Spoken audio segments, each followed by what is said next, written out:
Alors merci d'être venu aujourd'hui, parce que les arbres que vous allez planter tout à l'heure, c'est les arbres qui seront avec vous, qui grandiront avec vous, qui vieilliront avec vous.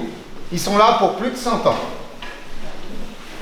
Et si vous regardez autour, il y a des arbres partout, en forêt, qui ont plus de 100 ans aussi.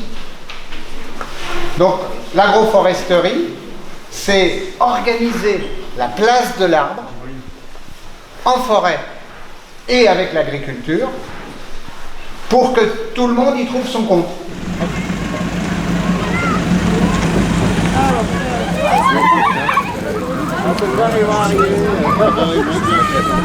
On va vous dire, voilà, le plan qu'il faut faire.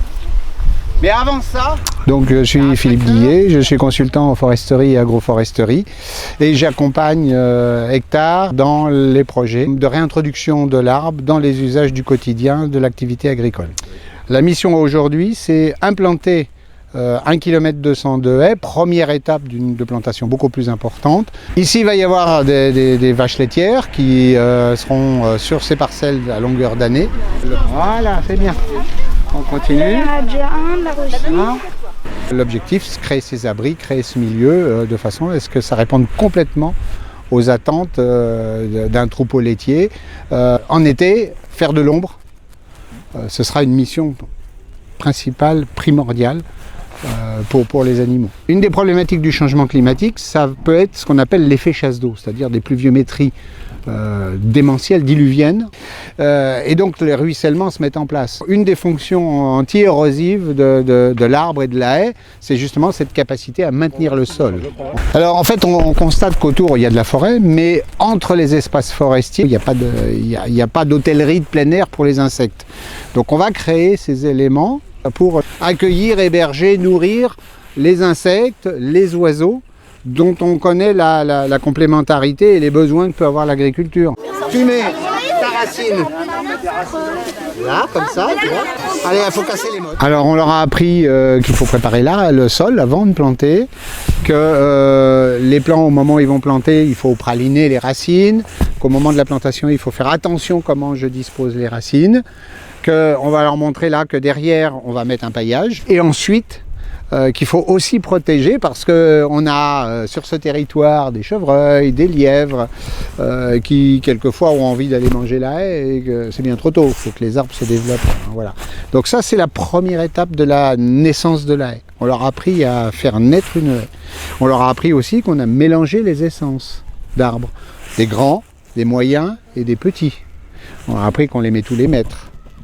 Tout un tas de petites étapes dans cette naissance de haie qui est le but de cette démarche. En fait, c'est aussi leur mettre le virus de l'arbre dans la tête pour qu'à un moment donné, si demain ils ont besoin de planter, ils sachent faire, ils sachent réfléchir.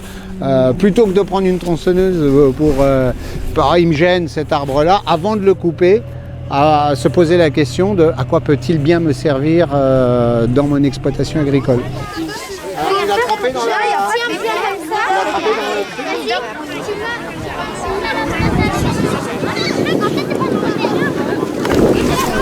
Alors, je m'appelle Julie Renoux, je suis vétérinaire consultante et j'aide sur le projet Hectare pour tout ce qui est en lien avec l'élevage.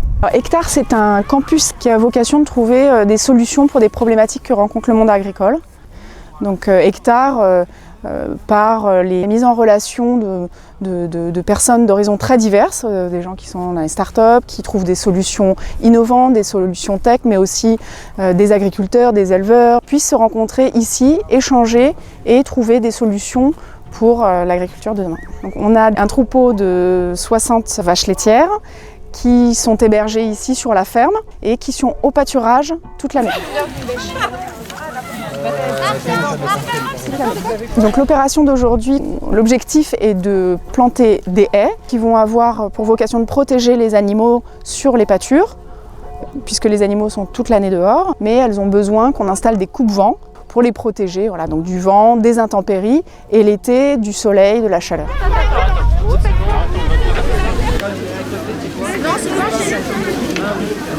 Attends, la petite.